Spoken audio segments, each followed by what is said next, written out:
Troisième vidéo à propos des fractions, exercice 3. Sur la droite graduée, place les points. On vous donne toute une suite de points et on vous donne ce qu'on appelle leur abscisse. Donc un petit rappel, l'abscisse d'un point sur une droite graduée, c'est le nombre qui permet de repérer le point sur la droite graduée, de le placer. Là, ce qui change un petit peu, c'est que toutes les abscisses sont des fractions. Donc c'est un exercice qu'il faut savoir faire, savoir finalement placer une fraction sur une droite graduée. Quand on se donne une droite graduée, ou plutôt en sixième, une demi-droite graduée, on a ici le point origine O qui correspond au nombre 0, donc on dit le point O d'abscisse 0.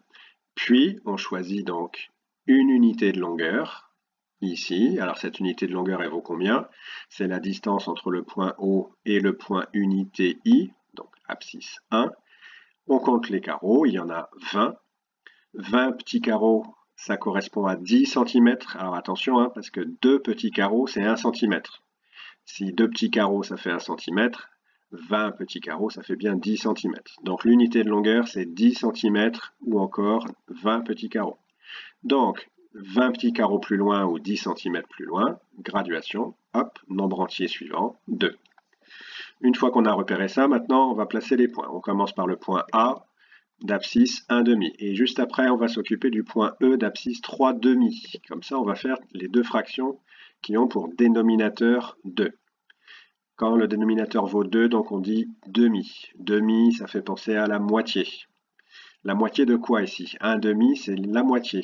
La moitié de l'unité. Le segment unité, c'est le segment OI, entre 0 et 1. Et quand on veut 1,5, on veut une part sur 2. Une part sur 2 de quoi? Une part sur 2 de ce segment unité. Donc, normalement, vous devez tout de suite penser au mot milieu. Pour bien comprendre ça, on peut aussi remarquer que une unité, 1, c'est 2 sur 2. Oui, par exemple, si vous avez un gâteau et que vous voulez manger le gâteau entier, donc un gâteau, si vous le coupez en deux, vous prenez 2 parts sur 2. 2 demi, ça fait 1. On peut aussi s'occuper du nombre 2. Si 1, c'est 2 demi, forcément 2, c'est 4 demi. 2 fois 2 égale 4, donc 4 demi. Donc on revient à notre 1 demi. On a dit qu'il fallait placer le milieu du segment ici. On place le milieu. Ce milieu-là nous montre bien qu'on a cette fois 2 parts égales qui partagent l'unité en 2. 1 et 2. On prend une part sur les deux que forment l'unité. Ça nous donne la fraction 1 demi. Donc le point A, il est ici. Pour trouver 3 demi, il suffit de continuer les demi. On a 5 cm qui font 1 demi, 10 cm qui font 1. 1, c'est 2 demi. Eh bien, on rajoute encore 5 cm pour tomber sur 3 demi. Au milieu, entre 1, c'est-à-dire 2 demi, et 2, c'est-à-dire 4 demi, on a bien 3 demi. Maintenant, on va passer à B d'abscisse 1 quart, et on va s'occuper ensuite de D et de G, qui sont tous les deux des points dont l'abscisse est une fraction de dénominateur 4, en quart. Alors, un quart, si on veut un quart de quelque chose, par exemple, un quart d'heure. Un quart d'heure, c'est l'heure qu'on a partagée en 4 parts identiques. On peut aussi remarquer qu'un quart, c'est la moitié d'un demi. Un quart d'heure, 15 minutes, c'est la moitié d'une demi-heure, 30 minutes. Donc, comment est-ce qu'on va faire pour visualiser des quarts? Alors déjà, premièrement, pareil que tout à l'heure, le 1 qu'on avait écrit 2 demi, on va l'écrire en quart. Si on a un gâteau et qu'on le partage en 4 parts égales, quand on prend le gâteau entier, ça nous fait 4 parts sur 4. 2 gâteaux, ça fera 8 parts sur 4. 2 fois 4, ça fait 8. 4 quarts plus 4 quarts, ça fait 8 quarts. Et maintenant, donc c'est parti. L'unité, le segment unité, là, pour le partager en 4, d'abord on l'a partagé en 2 parts identiques. Et maintenant, chacun de ces segments, chacune de ces parts, on va les partager en 2. Donc on place le milieu ici. Et on place le milieu là. Donc cette fois, on voit bien le partage en 4 parts égales. On peut s'apercevoir que ça fait 5 carreaux. C'est logique, puisqu'en tout, on a dit qu'il y avait 20 petits carreaux. 20 divisé par 4, ça fait 5. Donc 5 carreaux, 5 carreaux, 5 carreaux, 5 carreaux.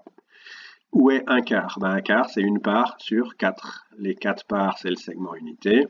Donc on en prend une, on arrive ici, 1/4, c'est le point B.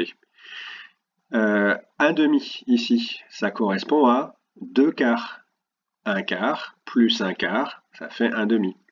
Plus 1/4, 2/4 plus 1/4, ça fait 3/4. Donc voilà pour 3/4, le point D. 9/4 maintenant, il y a 9/4, c'est plus grand que 8/4. Donc ça veut dire que 9/4 est quelque part ici. On se souvient que 1/4 correspond à 5 petits carreaux.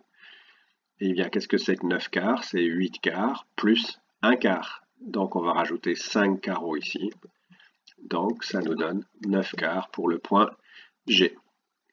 Maintenant on va s'occuper des deux fractions qui sont sur 10. Alors les fractions sur 10, ça s'appelle des fractions décimales et on en a parlé déjà au début de l'année. 1 dixième, 17 dixièmes quand on a fait les nombres décimaux. 1 dixième, ça veut dire 1 dixième de l'unité, donc on reprend notre segment OI, l'unité, et cette fois il faut le partager en 10 parts égales. Il y a 20 carreaux, on divise en 10 parts égales. Ça fait donc des parts de 2 carreaux. Si on pense au centimètre, en tout on a 10 cm et on veut des dixièmes. Donc ça veut dire que 1 dixième c'est 1 cm. Si on prend l'unité en dixième, ça fait quoi? Eh bien en dixième, ça fait 10 parts sur 10, 10 dixièmes. 2 unités, 20 dixièmes. Donc ça va nous permettre de nous repérer pour placer les points là avec les fractions 17 dixièmes et 1 dixième. Donc on revient à 1 dixième, une unité c'est 10 dixièmes, donc une part sur 10, 1 dixième, c'est ici. 1 dixième, c'est le point C. Et maintenant 17 dixièmes. On part de 1, 10 dixièmes. 2 carreaux plus loin, 11 dixièmes. 2 carreaux plus loin, 12 dixièmes, etc. Au milieu, 15 dixièmes. 15 dixièmes d'ailleurs, ça fait 1,5. Il faut aussi avoir ça en tête. 15 dixièmes égale 1,5 et vous savez bien qu'1,5 c'est entre 1 et 2. Donc 15 dixièmes, 2 carreaux plus loin, 16 dixièmes. 2 carreaux plus loin, 17 dixièmes. On aurait aussi pu partir de 2. 2 égale 20 dixièmes. On enlève 1 dixième, ça fait 19 dixièmes. 18 dixièmes, 17 dixièmes. Il ne reste plus qu'un seul point à placer, le point F d'abscisse 3/5. Donc cette fois, le nombre 1, on va l'écrire sous la forme d'une fraction sur 5. Le nombre 1, c'est 5 parts sur 5, 5/5. Le nombre 2, c'est 10 parts sur 5. 10 divisé par 5, ça fait bien 2. 2 fois 5, 10. Et donc maintenant, on veut placer 3/5. Alors avant de placer 3/5, on va d'abord se demander où est 1/5. Une part sur 5. Le 5/5, là, c'est le segment unité. Il y a 20 petits carreaux.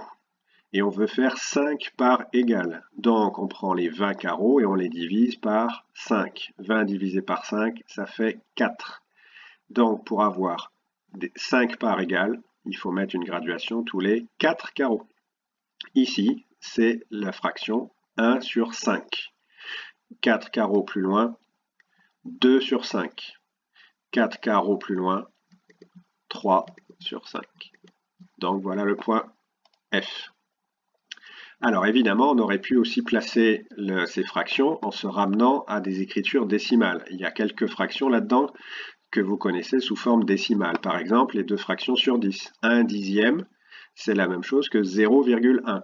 Donc si vous avez compris les droites graduées qu'on avait vues au début de l'année, 0, 1, au milieu c'est 0,5, donc ça aussi c'est quelque chose qu'on doit connaître. Le nombre 1/2, c'est exactement la même chose que le nombre 0,5. 0,5 c'est la moitié de 1.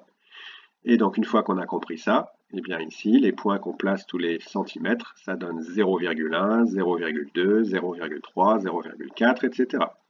17 dixièmes, on avait aussi vu ça, c'est 10 dixièmes et 7 dixièmes, ça fait donc 1,7. Donc si on mettait une graduation tous les deux petits carreaux ici, pour avoir le partage en dixièmes, on aurait 1, au milieu 1,5, 1,6, puis ici 1,7 qui correspond à 17 dixièmes. On retrouve au passage que 3 divisé par 2, c'est égal à 1,5.